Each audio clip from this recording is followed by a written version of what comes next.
Hello everyone. Welcome back to Chimu's Chemistry, an online platform that will make your chemistry your chemistry.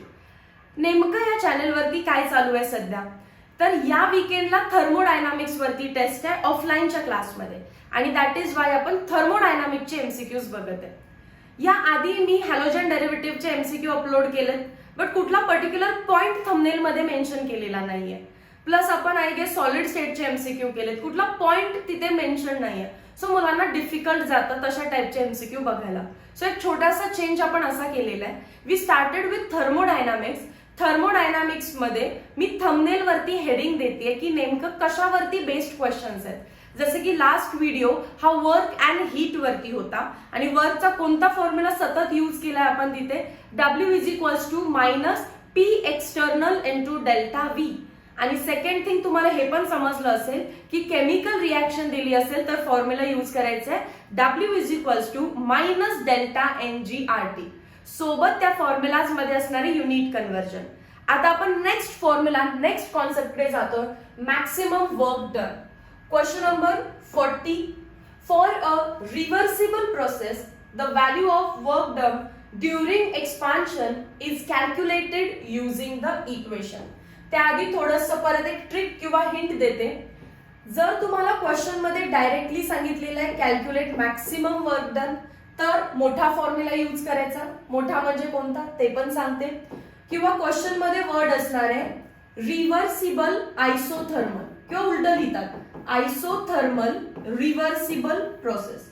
या दोन केस मध्ये formula येणार आपला W is equals to minus 2.303 nRT log to the base 10 V2 upon V1.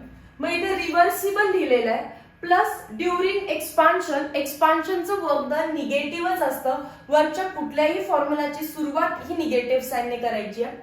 मला हे solve करत असताना समजलं प्रत्येक वेळी याच्यामध्ये 2.303 आणि R हा असतोच, म्हणून मी सेपरेटली इथे सांगते 2.303 आणि R ची व्हॅल्यू जूल मधली 8.314 केलं तर आन्सर 19.14 येतं. फर्दर कॅल्क्युलेशन साठी ते ऍज इट इज लक्षात ठेवा. मला इथे फॉर्म्युला टिक करायचंय. फॉर्म्युला टिक करत असताना व्हॉल्यूमच्या टर्म्स मध्ये V2 अपॉन V1 आहे पण प्रेशरच्या टर्म्स मध्ये minus 2.303 nRT log to the base 10 P1 upon P2. पण असे दोन्ही ऑप्शन डायरेक्टली दिसत नाहीत.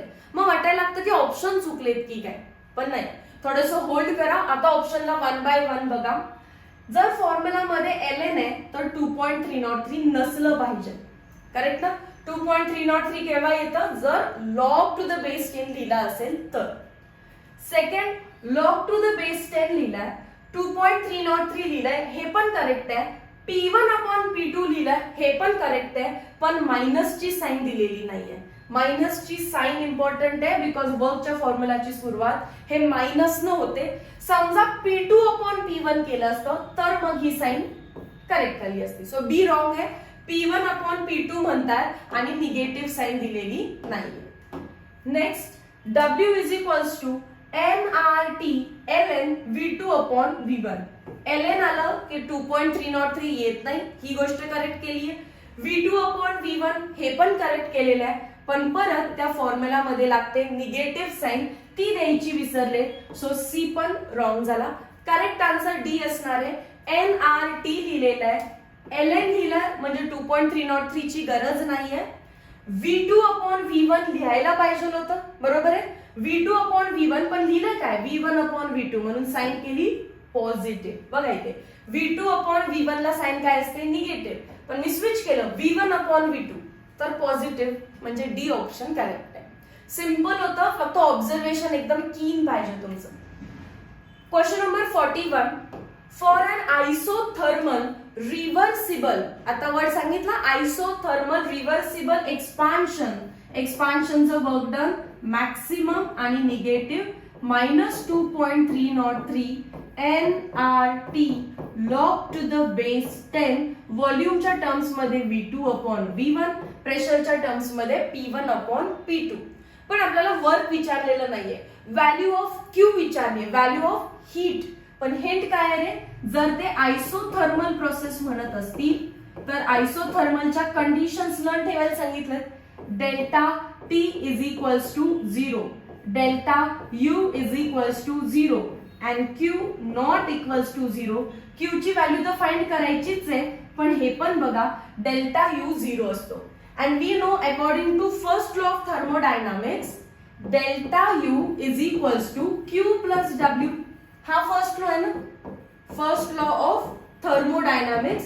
जर डेल्टा यू चं आन्सर 0 झालं असेल, हा पार्ट 0 आहे, can I say Q is equals to minus W. हे प्रूफ करायचंय पहिला. क्यू मायनस डब्ल्यू आहे, डब्ल्यू चं व्हॅल्यू इथे दिसतीये, मग क्यू काय असणार आहे, Q is equals to minus of minus 2.3 म्हणजेच प्लस झालं 2.303 NRT. एकदा ऑप्शन्स बघून घेऊया आपण की कुठले ऑप्शन्स व्हॉल्यूम मध्ये आहेत आणि कुठले ऑप्शन प्रेशर मध्ये आहेत. व्हॉल्यूम मध्ये 2 ऑप्शन दिसतात तर मी 2 लिहिते. 2.303 NRT log to the base 10 V2 upon V1. V2 upon V1च का, कारण हा वर्क डनचा फॉर्म्युला ऍज इट इज लिहायचा आहे आणि त्याला मायनस ची साइन म्हणजे फक्त साइन प्लस होईल V2 upon V1 as it is. कुठे टिक करणार, मॅथ्स आहे अगेन, हे मॅथ्स आहे. Plus 2.303 NRT log to the base 10 V2 upon V1 असं ऑप्शनच नाहीये. हे चुकून टिक करू नका, V1 upon V2 आहे ते. प्रेशरच्या टर्म्स मध्ये काय होईल मग ते plus 2.303 NRT log to the base 10 V2 upon V1 असेल तर P1 upon P2 असं ऑप्शन आहे का प्लस मध्ये, ऑप्शन नंबर डी. परत एकदा क्विकली सांगते, मला वर्क विचारलं असतं तर minus 2.303 NRT log to the base 10 V2 upon V1. जर V1 upon V2 असतं तरी चाललं असतं, तेव्हा इथे साइन केली असती मी प्लस. तुम्ही ऑप्शन नंबर बी ला टिक केलं असतं. पण वर्क नाही विचारलेलं, काय विचारलं, हीट. आणि आयसोथर्मल प्रोसेस साठी heat is minus of work done म्हणजेच मायनस मायनस काय होईल इथे plus. Plus 2.303 NRT log to the base 10 V2 upon V1 नाहीये, त्यामुळे P1 upon P2. Option number D correct आहे. Moving towards question number 42. Maximum work is done by the system when delta U is maximum, P minus dP is minimum possible value, P minus dP is maximum possible value, dP is equals to 0. आता मला वरती जर maximum work done दिसतं तर थोडंसं maximum work डनचा derivation आठवा. आपण एक छोटासा स्टोन त्या बीकरच्या पिस्टन वरून रिमूव्ह करतो, म्हणजेच in reversible process external pressure becomes less than pressure of gas. डेरिवेशनची सुरुवात मी कितीतरी वेळा एकदम फोकस करून सांगते की तिथे तुम्ही वरून एक स्टोन रिमूव्ह केलाय, वरचं म्हणजेच एक्सटर्नल प्रेशर कमी होतं आतल्या प्रेशर ऑफ गॅस पेक्षा. अशी काहीतरी डायग्राम असते बघा. Ideal gas enclosed in a cylinder fitted with frictionless movable piston आणि त्या पिस्टन वरती आपण ठेवतो n number of small small masses. हे जे बाहेरचं एक्सटर्नल प्रेशर आहे आणि P is pressure of gas. जेव्हा तुम्ही एक स्टोन रिमूव्ह करता एक्सटर्नल प्रेशर कमी होतं, प्रेशर ऑफ गॅस, आणि त्या दोघांमधला जो डिफरन्स आहे तो अगदी छोटा आहे, दॅट इज डीपी. डीपी काय लिहिणार मी, P मायनस P एक्सटर्नल. पण आपल्याला यातून P एक्सटर्नल ची व्हॅल्यू हवी आहे. External pressure is equals to P minus DP. मग आपल्याला माहिती आहे वर्क डनचा जो मेन फॉर्म्युला आहे, main W is equals to minus P external into delta V. मग मला सांगा हे वर्क डन मॅक्सिमम करायचं असेल तर काय करावं लागेल, तर निगेटिव्ह साइनचा एवढंच लक्षात ठेवा, निगेटिव्ह साइन इतकंच सांगते एक्सपान्शन झालं. मॅथमॅटिकल निगेटिव्ह सिग्निफिकन्स नाहीये की मॅथ्स मध्ये मॅम जर निगेटिव्ह व्हॅल्यू असेल तर लहान व्हॅल्यू मोठी बनते, म्हणजे -3 -2 मोठा आहे, याचा याच्याशी काहीच संबंध नाहीये. इथे सिग्निफिकन्स आहे की एक्सपान्शन झालं एवढंच दाखवणं, मॅथ्स तिथे लावायचं नाहीये. So P external into delta V, this is work done. So P external ची व्हॅल्यू जितकी जास्त, एक्सटर्नल प्रेशर जितकं जास्त, वर्क डन तितकं जास्त. मायनसची साइन एवढंच सांगते एक्सपान्शन जास्त झालं, समजलं. सो आता पी एक्सटर्नल जास्त पाहिजे म्हणजे पी मायनस डीपी ची मॅक्स पॉसिबल व्हॅल्यू पाहिजे, तर फॉर्म्युला डब्ल्यू मॅक्स मध्ये कन्वर्ट होतो. So P minus DP is maximum possible value, option number C. खूप सुंदर क्वेश्चन आहे. जर वर्क डनचा जुना फॉर्म्युला आहे minus P external into delta V, त्याला मॅक्सिमम वर्क करण्यासाठी एक्सटर्नल प्रेशर मॅक्सिमम पाहिजे. एक्सटर्नल प्रेशरचं डेरिव्हेशन मधला फॉर्म्युला काय आहे? P minus DP should be maximum. Question number 43. At 300 kelvin 2 moles of, number of moles किती दिले? 2. 2 moles of idle gas are expanded isothermally and reversibly. जर कधी हे वर्ड्स दिसले आयसोथर्मल, रिव्हर्सिबल, कोणता फॉर्म्युला यूज करणार तुम्ही? मोठा, म्हणजेच W max is equals to minus 2.303 nRT log to the base 10 V2 upon V1. पहिला लिहिताना फॉर्म्युला तुम्ही विचारच करायचा नाही एक्सपान्शन आहे का कॉम्प्रेशन आहे, डायरेक्ट मायनसची साइन लावायची. कारण मी सांगितलं वरच्या कुठल्याही फॉर्म्युलाची सुरुवात केमिस्ट्रीमध्ये मायनसने होणार आहे. नंबर ऑफ मोल्स दिले फ्रॉम व्हॉल्यूम, व्हॉल्यूम दिलाय, व्हॉल्यूम कुठून कुठे चाललाय? V1 10 metre cube. युनिट बद्दल पण घाबरू नका, V1 अपॉन V2 किंवा V2 upon V1 unit cut करून टाकेल. 20 मीटर क्यूब. आर ची व्हॅल्यू त्यांनी दिली आहे, नसेल दिली तरी तुम्हाला पाठ पाहिजे 8.314 joule kelvin inverse mole inverse. Value put करण्यापूर्वी मगाशी सांगितलेली हिंट, या फॉर्म्युला मध्ये 2.303 आणि आर कधीच बदलणार नाहीये. सो त्याचा आन्सर पाठ करा आधीच. मायनसची साइन ऍज इट इज, त्याचा आन्सर काय असतं? 19.14 इंटू नंबर ऑफ मोल्स आहेत 2. टेम्परेचर किती दिलेलं आहे? वरती बघा टेम्परेचर 300 आहे, मी लिहिते 3 into 10 raise to 2 multiplied by log to the base 10. V2 आहे 20 आणि V1 आहे 10. 0 ला 0 कट राहिला फक्त लॉग 2. लॉग 2 दोन पार्ट आहे आपला, 0.3010. सॉल्व करूया हे. मायनस 19.14 इंटू 3 2 चा 6 इंटू लॉग 2 ची व्हॅल्यू 0.3010 आणि पॉवर लास्टला लिहिते 10 raise to 2. That is equals to 6 4 चा 24, 6 1 चा 6, 7 8 9 18 12 36 45 54. 4 कॅरी, 4 लिहिलाय, 5 कॅरी, 6 1 चा 6, 6 प्लस 5 11. डेसिमल आहे 2 नंतर, साइन आहे negative, multiplied by 0.3010 into 10 raised to 2. That is equals to negative sign as it is. फक्त 3 ने मल्टीप्लाय करूया. 4 3 चा 12, 8 3 चा 24 plus 1 25, 3 4 चा 12, 13 14 कॅरी 1, 3 1 चा 3 कॅरी केलेला 1 ऍड केला, अगेन 3 1 चा 3. So this is approximate answer. Decimal कुठे येणार आहेत बघा, इथे मी फक्त 3 कन्सिडर केलं, फक्त 3 कन्सिडर केलं. सो हा एक डेसिमल आणि हे 2 डेसिमल. सो टोटल डेसिमल झाले 3. Minus 34.452 into 10 raise to 2. थोडस ऑप्शन्स बघून घेऊया. निगेटिव्ह मध्ये किलो जूल मध्ये सांगितलेलं आहे, म्हणजे मी पॉवर अजून आत शिफ्ट करणार.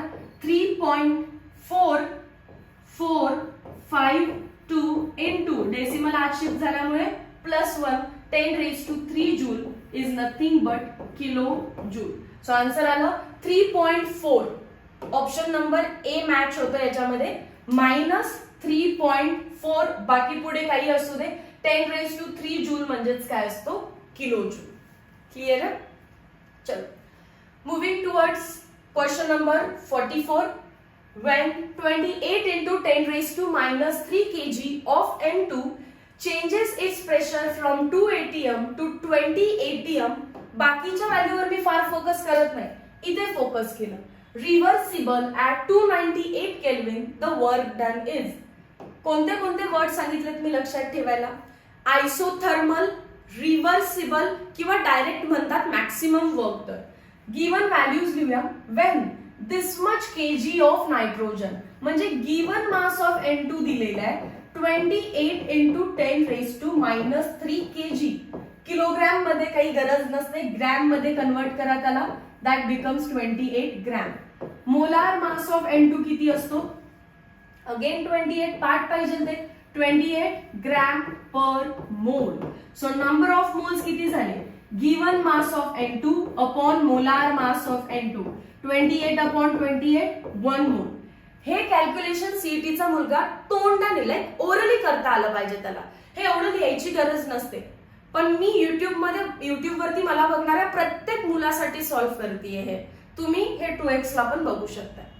पुढे चला, वर्कचा फॉर्म्युला कोणता ते समजलं असेल तर W max is equals to minus 2.303 nRT log to the base 10 P1 upon P2. कारण वाचता वाचता मला प्रेशर जाणवले तिथे. आता परत मायनसची sign as it is and 2.303 आणि R म्हणजे 19.14. N ची व्हॅल्यू आलेली आहे 1. टेम्परेचर किती दिलेलं आहे? 298 into log to the base 10 from 2 atm to 20 atm. atm ला atm कट झालं 2/20 म्हणजेच again 1/10. 1/10 is nothing but 10 raised to power -1. लिहून घेऊया.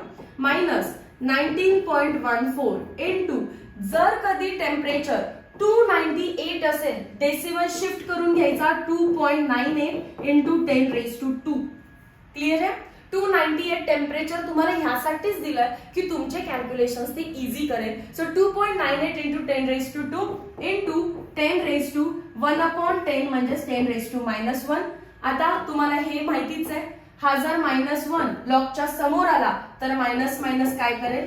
प्लस 19.14 into 2.98 जो आहे त्याला नियरली इक्वल मानायचं 3. सो आन्सर नियरली इक्वल येणार आहे into 10 raised to 2 into log 10 ची व्हॅल्यू किती असणार आहे आता?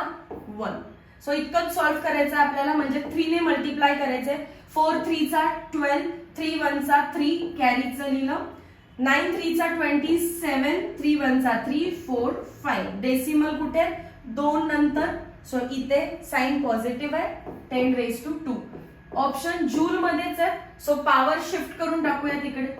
5 7 4 2 10 raised to 2 गेला.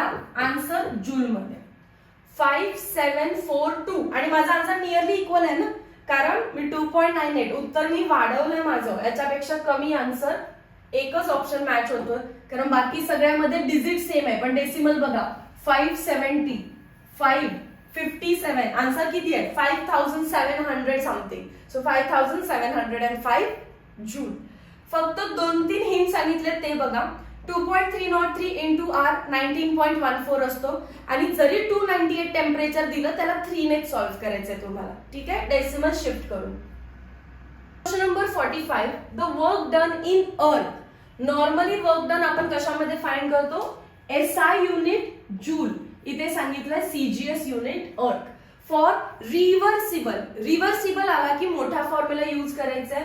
नंबर ऑफ मोल्स दिलेले आहेत 1. For an ideal gas from volume expansion झालं 20 पासून 200. टेम्परेचर आहे 25 डिग्री सेल्सिअस. सो वर्क डनचा फॉर्म्युला लिहूया. W मॅक्स पक्का एक्सपान्शन आहे. सो आन्सर सगळ्याचे निगेटिव्ह आहे. 2.303 N म्हणजे number of moles. Number of moles 1 आहे. R ची value 8.314. T temperature 25 degree celsius. 25 degree celsius म्हणजे 298 kelvin into log to the base 10 V2 200 V1 20. याला हे कट झालं. So this is 10. log 10 is nothing but 1 आणि answer आहे joule मध्ये. जूलचं अर्थ मध्ये करताना फक्त multiply by 10 raised to 7. So answer येणार आहे मायनस 2.303 into 8.314 into 298. log 10 चा आन्सर 1च येणार आहे आणि फक्त 10 raised to 7 नी मल्टिप्लाय केलं तर अर्थ मध्ये जातं. हे सगळं करत असताना मी गलत को काटो मेथड यूज केली तर हा ऑप्शन कट होईल कारण R ची व्हॅल्यू चुकीची आहे. 0.0821 असते का? नाही, 8.314. याच्यामध्ये आपल्याला व्हॉल्यूमचे कॅल्क्युलेशन चुकवलेत बघा. 2.303 298 पण केलं किंवा R ची व्हॅल्यूज घेतलेली नाही. इथे R ची व्हॅल्यू चुकवली आहे. सो एकच ऑप्शन करेक्ट राहतो तो जरी टिक केला तरी पण चालेल. Question number 46. Which of the following is false for a reversible process. एखादी प्रोसेस रिव्हर्सिबल असेल तर it takes place in infinite number of steps. This is true. Slowly आणि खूप जास्त स्टेप्स मध्ये होते. Maximum work is done in this process. हा पण ट्रू आहे. आपल्याला फॉल्स विचारलं. There is equilibrium at every stage of the process. Yes, process झाली की इक्विलिब्रियम. सो मोर करेक्ट आहे. There is equilibrium at end of every step of the process. पण असं लिहिलं तरी पण चालतं. So this is also true. External pressure remains constant throughout the process. False. External pressure constant झालं तर तो वर्कचा छोटा formula W is equals to minus P external into delta V. इथे एक्सटर्नल प्रेशर मी सतत बदलतीये. वरचा एक स्टोन काढून एक्सटर्नल प्रेशर मी सतत कमी करतीये. So external pressure does not remain constant. Question number 47. The work done in an isothermal reversible expansion is maximum. W max का होतो तर आधी W चा फॉर्म्युला आहे minus P external into delta V. पण जेव्हा हा एक्सटर्नल प्रेशरची व्हॅल्यू त्याची मॅक्सिमम पॉसिबल लिमिट अटेंड करेल तेव्हा वर्क डनचा फॉर्म्युला होतो W मॅक्स. आणि आपला पूर्ण फॉर्म्युला आपण डेरिव्हेशन मधून प्रूव्ह केलाय. NRT log to the base 10 V2 upon V1. Clear आहे. सो रिझन काय आहे मॅक्सिमम वर्क डनचं. एकदा सगळे ऑप्शन्स वाचूया. It takes place very slowly. हे पण रिव्हर्सिबल साठी करेक्ट आहे. There is equilibrium at the every stage of the process. हे पण करेक्ट आहे. द अपोजिंग फोर्स आताच दाखवलं मॅक्सिमम पॉसिबल व्हॅल्यू असते. सो खरं तर याचा answer all of the above असणार आहे अकॉर्डिंग टू मी. बट ज्या बुक मधून हा क्वेश्चन घेतलाय तो ऑप्शन नंबर सी ला टिक करतो. सो तो थोडस याचा रिसर्च अजून एकदा करा. मी सी ऑप्शन एक्सप्लेन केलं तो तर करेक्ट आहेच आहे. पण आपल्या टेक्स्ट बुक मध्ये ए आणि बी ला पण करेक्ट म्हणतात. So all of the above ला आपण टिक करूया. Question number 48. Equal weights of O2, H2 are subjected to isothermal reversible expansion म्हणजे W चा मोठा formula. From same initial volume to same final volume at same temperature. Temperature V1, V2 सगळं same ठेवलेलं आहे. तर work done कसं असेल options बघा कम्पेअर केलंय. फॉर्म नाही फॉर्म्युला थ्रू डिराइव्ह नाही करायचंय. Greater in case of O2, greater in case of H2. Work done by both is 0. Work done by both is same. वर्कचा फॉर्म्युला लिहून थोड्याशा गोष्टी एक्सप्लेन करायचा प्रयत्न करते. -2.303 NRT log to the base 10 V2 upon V1. ते काय म्हटलेत बघा. इक्वल वेट आहे ते थोड्या वेळाने सांगते मी. 2.303 दोन्हीसाठी सेम. R दोन्हीसाठी सेम. टेम्परेचर दोन्हीसाठी सेम. इनिशियल फायनल व्हॉल्यूम दोन्हीसाठी सेम. सो शॉर्ट मध्ये ते मला सांगायचा प्रयत्न करताय की maximum work done is directly proportional to number of moles. आणि आपल्याला माहिती आहे number of moles is nothing but given mass upon molar mass. That means we can conclude that maximum work done is inversely proportional to molecular weight. आता दोन gas आहेत आपल्याकडे hydrogen आणि दुसरा कोण आहे ऑक्सिजन. ऑक्सिजनचं मॉलिक्युलर वेट आहे 32 ग्रॅम पर मोल आणि हायड्रोजनचा आहे 2 ग्रॅम पर मोल. इनवर्स प्रोपोर्शनल असल्यामुळे हायड्रोजनच्या केसमध्ये मॅक्सिमम वर्क डन केलेलं आहे option number B. Greater in case of hydrogen. Greater in case of hydrogen H2. चलो okay. So first law of thermodynamics आणि हेस लॉचे क्वेश्चन आपण नेक्स्ट व्हिडिओ लेक्चर मध्ये बघायचे. पण आय होप याच्या आधीचे सगळे क्वेश्चन तुम्हाला क्लिअर झालेले आहेत. नोटबुक मध्ये लिहिताय कारण लिहिल्याशिवाय जमणार नाहीये. व्हिडिओ बघत एकदा सॉल्व्ह करायचं आणि न व्हिडिओ बघता एकदा सॉल्व्ह करायचंय. Meet you in next video lecture. Till then thank you so much.